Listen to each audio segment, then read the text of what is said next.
Pakatan ஹராப்பானுக்கு திரும்புவதாக கூறப்படும் வதந்திகளை Bersatu கட்சி கடுமையாக சாடியுள்ளது. இத்தகைய ஊகங்கள் அதன் எதிரிகளால், குறிப்பாக முன்னாள் துணைத் தலைவர் ஹம்சா ஜைனுடீனால் தொடுக்கப்பட்ட ஒரு ஒருங்கிணைந்த தாக்குதல் என்று அது விவரித்துள்ளது. பிரதமர் அன்வார் இப்ராஹிமின் அரசாங்கத்துடன் கட்சி ஒத்துழைக்கும் என்பதையோ அல்லது பக்காத்தான் ஹராப்பானுடன் இணைந்து பணியாற்றுவது குறித்து விவாதிப்பதற்கு பெர்சாத்து தலைவர்கள் பக்காத்தான் ஹராப்பான் தலைவர்கள் சந்தித்தனர் என்பதையோ பெர்சாத்து பொதுச் செயலாளர் அஸ்மின் அலி மறுத்துள்ளார். பாங்காக் நகர்வு முயற்சியில் தங்களின் தோல்விகளை மூடி மறைக்க முயற்சிப்பவர்களால் பரப்பப்படும் தீய நோக்கமுள்ள மற்றும் ஆதாரமற்ற குற்றச்சாட்டுகள் இவை என்று அஸ்மின் அலி தெரிவித்தார்.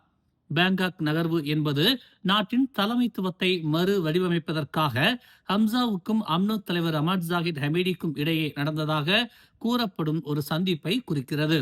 ஹம்சாவின் நெருங்கிய கூட்டாளியான தாசைக்லூக்கோர் நாடாளுமன்ற உறுப்பினர் வான் சைஃபுல் வான்ஜான் அந்த சந்திப்பு நாட்டின் மலாய் கட்சிகளை ஒன்றிணைப்பதில் கவனம் செலுத்தியதாக கூறியிருந்தார்.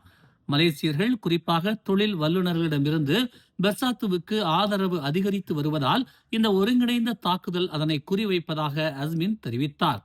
பெர்சாத்துவின் அடையாளமும் அதன் தலைவர்களின், குறிப்பாக சோதிக்கப்பட்டு நிரூபிக்கப்பட்ட முஹிதீன் யாசினின் சிறப்பான செயல்பாடும் மலேசியர்களை ஈர்த்து வருகின்றன.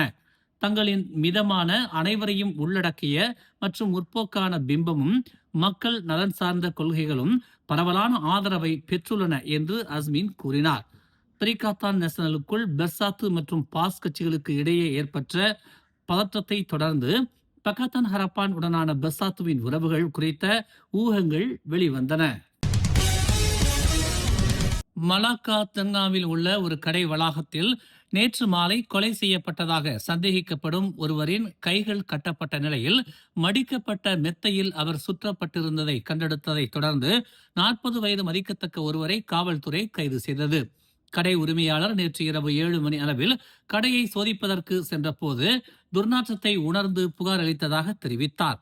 பல நாட்களாக வாடகைதாரரை தொடர்பு கொள்ள முடியாததால் உரிமையாளர் அந்த இடத்திற்கு சென்றதாக மாநில காவல்துறை தலைவர் ஜுல்கைரி முக்தார் கூறினார். உடல் ஏற்கனவே அழுகிவிட்டதால் பாதிக்கப்பட்டவரின் அடையாளம் மற்றும் பாலினம் இன்னும் கண்டறியப்படவில்லை. ஆனால் அவர் கொலை செய்யப்பட்டதற்கான அறிகுறிகள் முதற்கட்ட விசாரணையில் கண்டறியப்பட்டுள்ளதாக மலாக்கா காவல்துறை தலைவர் கூறினார். மத்திய கிழக்கில் தொடரும் புவிசார் அரசியல் மோதல்களால் உருவாகும் பொருளாதார அழுத்தங்களுக்கு மத்தியில் 2027ஆம் ஆண்டில் அமைச்சகங்களுக்கான நிதி ஒதுக்கீட்டில் சாத்தியமான குறைப்புகள் இருக்கலாம் என்று பிரதமர் டத்தஸ்ரீ அன்வார் இப்ராஹிம் சூசகமாக தெரிவித்துள்ளார். இந்த மோதல் பிராந்திய பாதுகாப்பையும் மலேசியா உட்பட பரந்த பொருளாதாரத்தையும் பாதித்துள்ளது என்று அவர் சுட்டிக்காட்டினார். இருப்பினும் பள்ளிகள் மற்றும் பல்கலைக்கழகங்களில் கல்வியின் தரம் மற்றும் அடிப்படை கல்வி உள்கட்டமைப்பு ஆகியவை தொடர்ந்து முன்னுரிமையாக இருக்கும் என்றும் அவை எந்த இடையூறும் இன்றி தொடரும் என்றும் அன்வார் கூறினார்.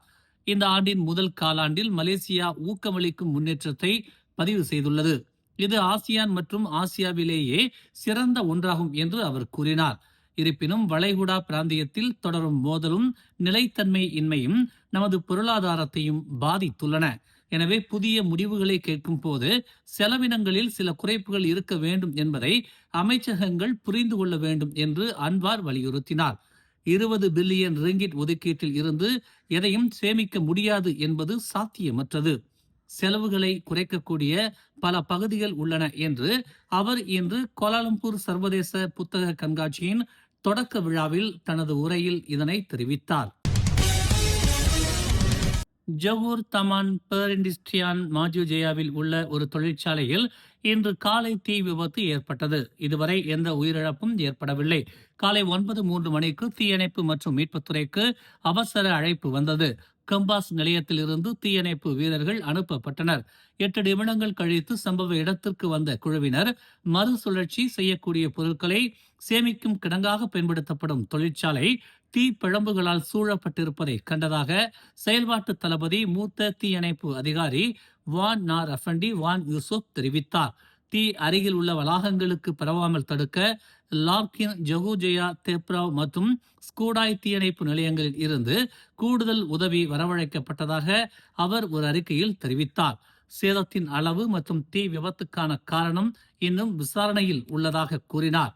சம்பவத்தின் போது அபாயகரமான பொருட்கள் அல்லது தொழிலாளர்கள் வளாகத்திற்குள் இருந்தார்களா என்பதை அதிகாரிகள் இன்னும் உறுதிப்படுத்தவில்லை.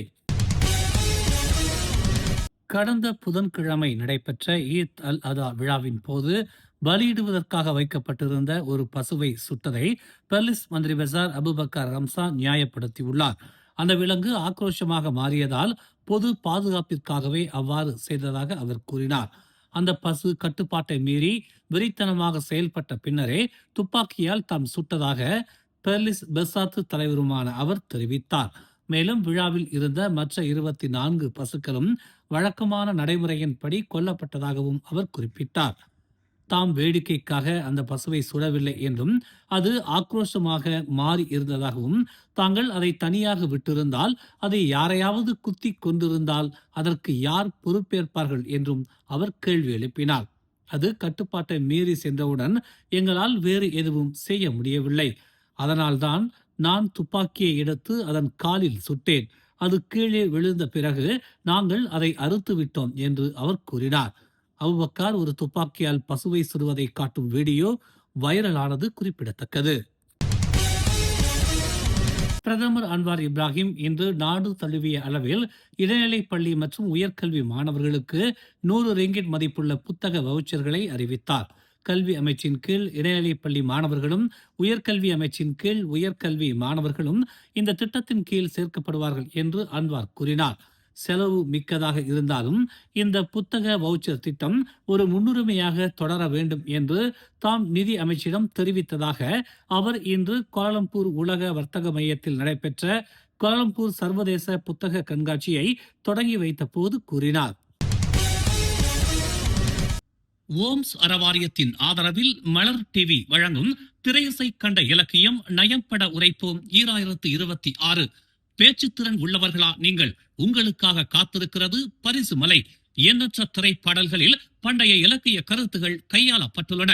கண்ணதாசன், வாலி, பட்டுக்கோட்டை, வைரமுத்து முதல் பலரும் பண்டைய இலக்கிய செயல்களை தங்கள் பாடல்களில் கையாண்டுள்ளனர். அப்படிப்பட்ட பாடல்களை அடையாளம் கண்டு 5 நிமிடங்களில் விளக்கி நயம்பட உரைத்து காணொலியாக்கி அனுப்புங்கள். 2 பிரிவுகளாக இப்போட்டி நடைபெறுகிறது. பிரிவு 1 18 முதல் 25 வயதினரும், பிரிவு 2 26 வயது முதல் அதற்கும் மேலானவர்கள் கலந்து கொள்ளலாம். பெறப்படும் காணொலிகளில் இருந்து 10 பேர் இறுதி சுற்றுக்கு தகுதி பெறுவர். முதல் பரிசு 5000 ரிங்கிட் தங்க பதக்கம், கோப்பையுடன் சான்றிதழ். இரண்டாம் பரிசு 3000 ரிங்கிட் தங்க பதக்கம், கோப்பையுடன் சான்றிதழ். மூன்றாம் பரிசு 2000 ரிங்கிட் தங்க பதக்கம், கோப்பையுடன் சான்றிதழ். மற்றும் 7 ஆறுதல் பரிசுகள் 500 ரிங்கிட், கோப்பையுடன் சான்றிதழ். மேலும் அதிரடி பரிசுகளும் காத்திருக்கின்றன. இறுதி சுற்று ஆகஸ்ட் 29ஆம் தேதி மிக பிரம்மாண்ட மேடையில் நடைபெறுகிறது. போட்டிக்கான மேல் விவரங்களையும் விதிமுறைகளையும் malartv.org எனும் அகப்பக்கத்தில் பெற்றுக் கொள்ளலாம். தொடர்புக்கு 0122444301 என்ற எண்களில் அழைக்கலாம். பங்கேற்பாளர்கள் உடனே பதிவு பாரத்தை பூர்த்தி செய்து போட்டியாளராகுங்கள். மேலும் செய்திகளை தெரிந்து கொள்ள தமிழ் மலர் இணையதளம், தமிழ் மலர் செயலி மற்றும் மலர் டிவி யூடியூப் சேனலை வலம் வாருங்கள். எங்களோடு இணைந்திருக்க மலர் டிவியை பதிவு செய்து கொள்ளுங்கள். உறவுகள் மகிழ்ந்திட விருப்பம் மற்றும் பகிர்வு சேவையை சொடுக்கிடுங்கள்.